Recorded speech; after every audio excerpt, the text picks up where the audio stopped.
So hello, John Messinger. Thank you Hello. for having this conversation with me.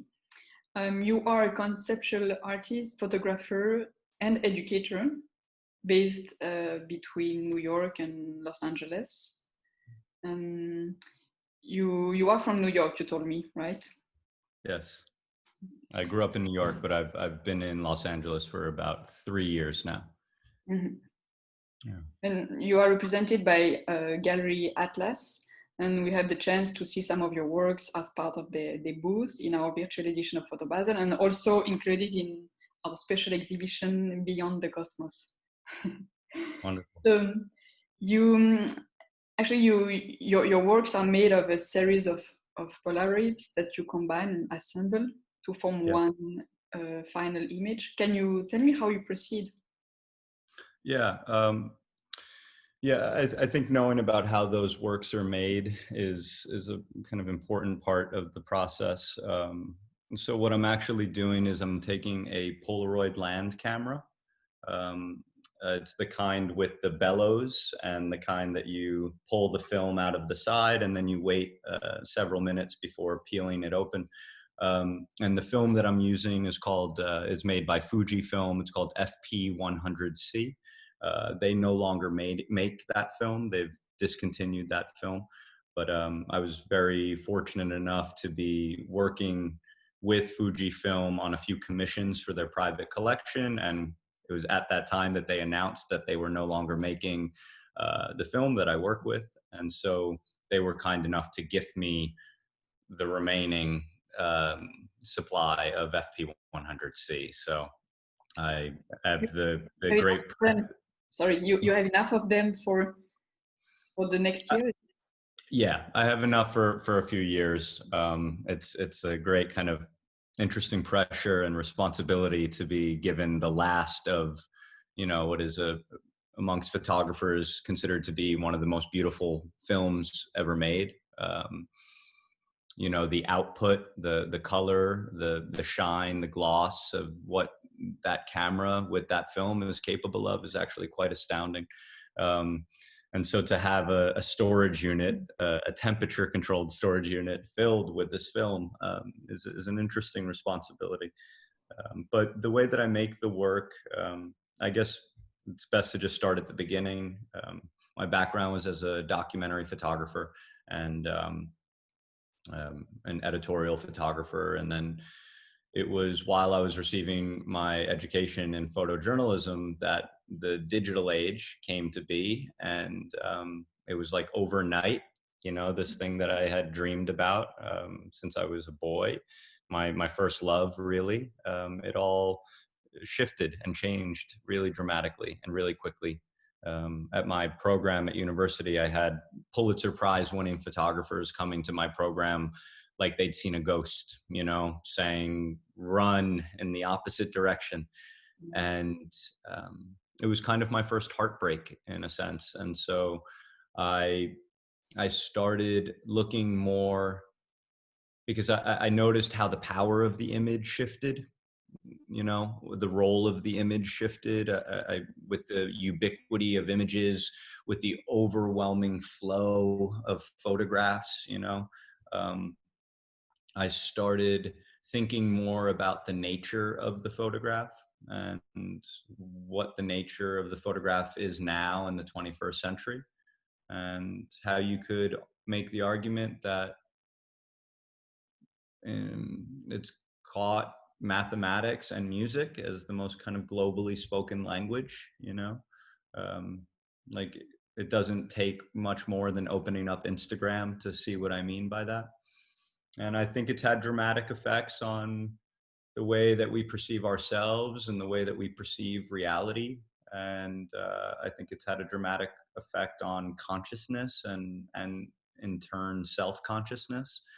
Um, I started looking at all of the images, the repetition, the pixels, the multiplicity, Um, and long story short, I was traveling to sites and photographing sites with the Polaroid land camera that had been photographed over and over and over again, like the Grand Canyon, or I even traveled to a place called it's the most photographed barn in America.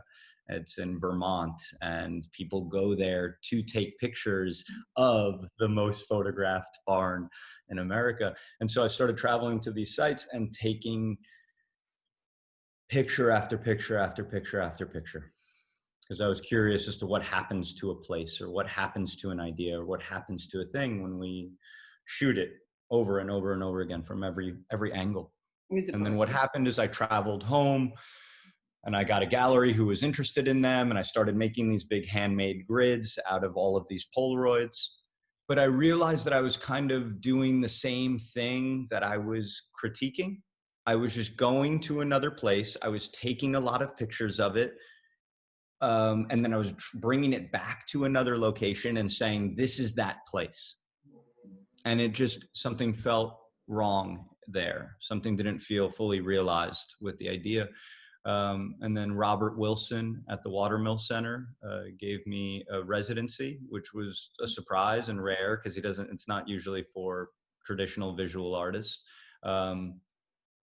And it was in this residency that I got intense writer's block, in a sense. Like I didn't want to keep making the work because it didn't feel like it was right. And then I was sitting in the vault at the Watermill Center where the computer screen was on and the screensaver arabesque was on the screen.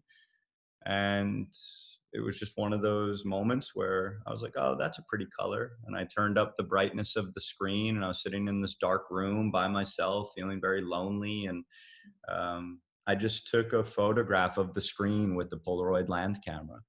And I waited a few minutes and I peeled it open, and it was just a beautiful image. And I realized that, as sad as it is, or as challenging as it is, this is the new reality.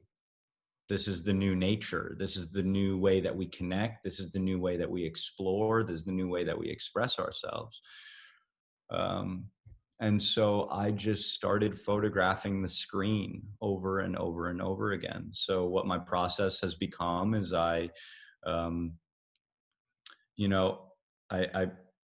the subject matter, or what I'm photographing, changes depending on what I'm exploring. So I've photographed everything from screensavers to my own Facebook profile picture, to after the election with Trump, I started photographing stock images of babies crying in a studio.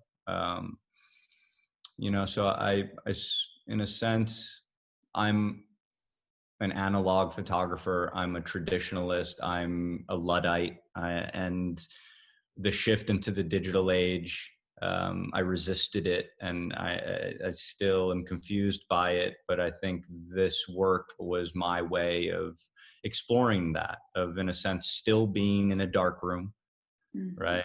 Still like going out into the night of Paris in my dark room and photographing it in this traditional sense. But it's now on a screen. Mm. And for me, what's interesting about the process is that I'm interested in technologies that are thought to be not controllable. Like people would always say, oh, with a Polaroid camera, you never know what you're going to get.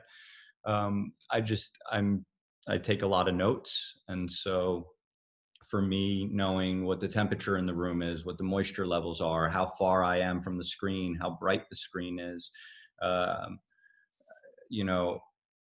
what's on the screen, how far I'm zoomed into the image, and then the most important part, how long I wait before peeling them open, right? Because to make two that are the same color, all of those variables have to be the same.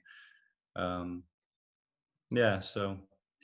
And that's, please. No, sorry. And then when you have your images, so you start building the final image, you make some experiments, you try to see how they fit together, in what order. Yeah, I create them in a very similar process to how oil paintings are created. Um, I'll start with an idea, or I'll start with a source image, something that is exciting me or something that I find conceptually interesting. Um, and I just start exploring it in the way that a painter would start mixing colors. You know, I'll do grid after grid of, I'll do one particular color or one area of an image, and I'll do that with those variables aligned in a certain way at 2 minutes. Then I'll do one at 2 minutes and 5 seconds, and 2 minutes and 10 seconds, and 2 minutes and 15 seconds. And then I lay them out in grids, and I have now like my color boards in a sense, like a painter would. Oh, okay, I want to use that color with that color.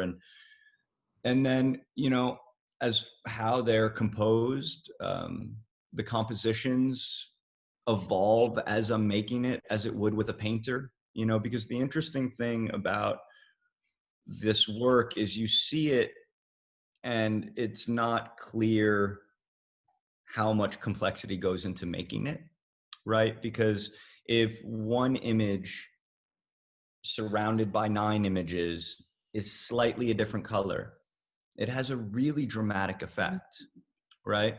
Or if a dark area in one image blends into a dark area in another image, that has a really interesting effect, because ultimately my goal with these works on a compositional level is to make the grid disappear. Mm-hmm. Like, can I make the borders that separate the images disappear in a sense? And then in other images, I explore like, okay, well, what happens when that single one is a completely different color, and what happens to the relationship of all of them? So it's kind of like, it's almost like I'm building a puzzle backwards, you know?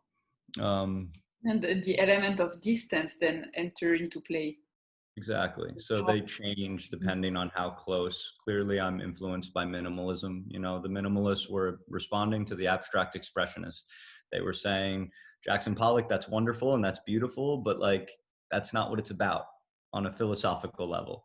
On a philosophical level, it's art is a mirror. Art is inviting us, to the viewer, to look at what we are bringing perceptually to every single moment, you know? So the bricks on the ground, they were asking the viewer to orient themselves with the work physically and emotionally and, you know, psychologically. And so I try to make works that can have a different relationship with the viewer from different angles, right? Because that's how the pixel works too. We stand back, you know, and that's in the traditions of pointillism and Chuck Close and all of that. But with these, I didn't want to ever have like a ta-da moment where it's like, oh, now I've resolved it. With all due respect to Chuck Close, he's a genius. But for me, I don't enjoy that moment in an artwork where I feel like I've solved it, where I'm like, oh, I get it now. Now I can see what I'm supposed to see. It feels, it just feels like a trick to me, or it feels like it's over now. So for me, it's important to me that the difference between the singular, one of a kind, not reproducible image, because every single one of them is completely unique. They may look the same, but they're completely unique. So it's important for me to highlight that and highlight the multiplicity, what they do when they're all together. It's kind of like humans. Like, we seem extremely similar and interchangeable, but we're all intrinsically unique, you know? So, yeah. And I was quite intrigued by your titles as well. The titles Yeah. you give to your works. Yeah. At which moment do they come out actually? Often in the beginning, you know, my work is very personal, even though that may not be communicated in all of the images.